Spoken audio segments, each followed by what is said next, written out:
game of the day. I don't even think it's close. No. This was I think This was it'll be go down as one of the games of the year. It was so good. This will be one of our 5 highlighted games on YouTube that we talk about. Yep. That this recap goes on. And if you would ask me if this game would have made it, I would have bet you it wouldn't have. But I also wouldn't have bet you that Travis Kelce would lateral to LaShawn McCoy on a game-winning drive. Oh my gosh. Or what we thought was a game-winning drive before the Lions came back. Getting to see Shady break out that one-handed carry off of that too. Yeah. It was bringing me back to 2014, 2013 with the Philadelphia Eagles. Yeah. Back when he was just an animal. That was awesome. Yeah, LaShawn McCoy there's not many people in sports, let alone the NFL, who have a more trademark, he's feeling himself, than LaShawn McCoy when he gets in the open field and carries the ball with one hand. Yeah, exactly. It's just the textbook. He would definitely did that in high school, and his coach went to tell him not to do it because he'd fumble, and he was like, Coach, I have 300 yards and 8 touchdowns in this game. You can go away. I am going to do whatever I want. I'm LaShawn freaking McCoy. Yeah, exactly.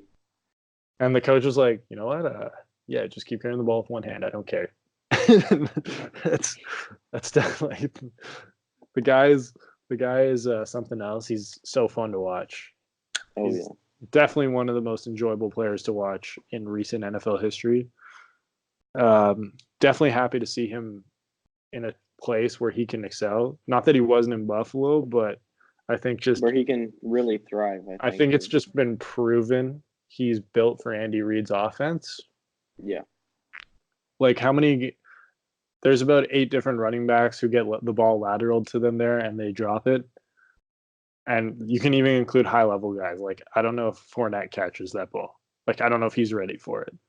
Yeah. But LaShawn McCoy is built for that. He's just designed for it. And I mean, before we move on to the Lions, is there a more fun team to watch in the NFL than the Chiefs? I mean, no, I was hoping to talk about their team. I mean, they didn't look as good as normal. I was always just waiting for that quarter where they put up 3 touchdowns and just dominate, but it never really happened. And that kind of made me happy because they showed in a tight game, Mahomes can put together that 2-minute drive at the end of the game to win the game.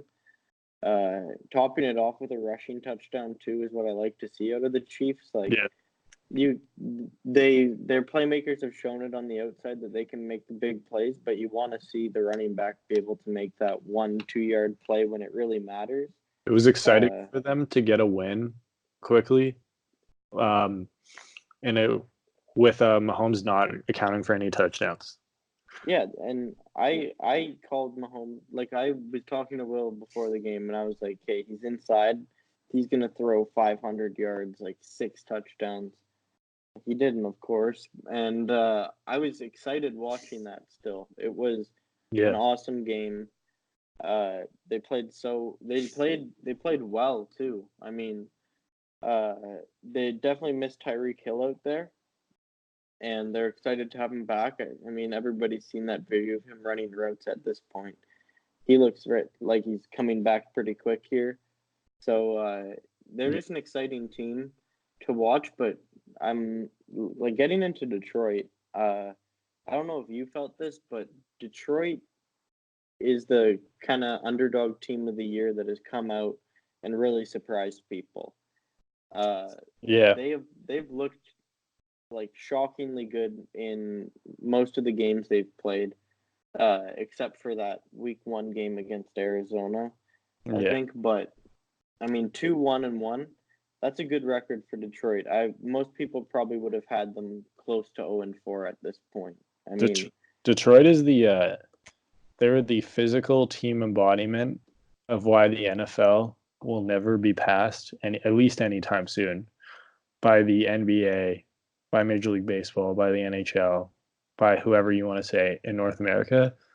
And it's because if you asked a Lions fan before the season, best case scenario, what's your record through 4 games? You have the Chiefs, Eagles, and Chargers and Cardinals. If they said anything other than 2-2, I would have said you're an idiot. But Yeah. here they are. They probably should. They should be at least 3-1.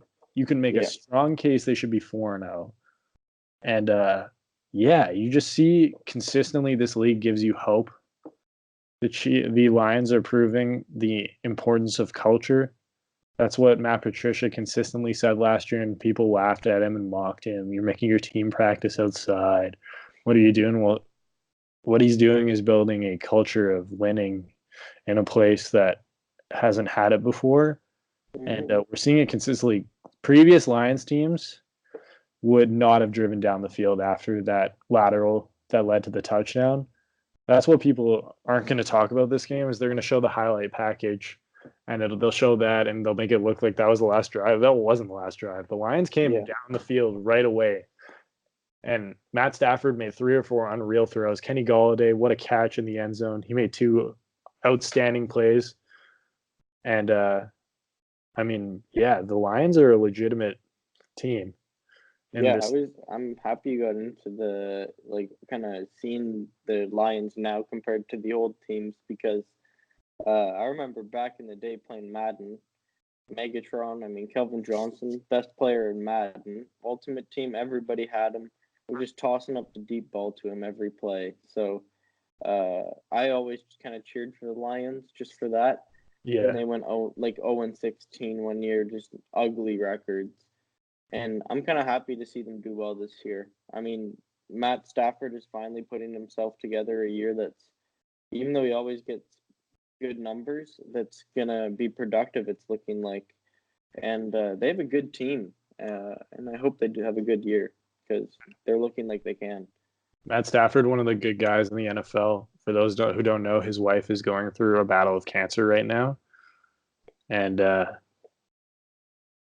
he's continuing to play well in a time where his family is going through a lot, and it's hard not to cheer for the guy. He's always been a great guy off the field, and wish him and the Lions nothing but the best as they continue through an exciting season in Detroit.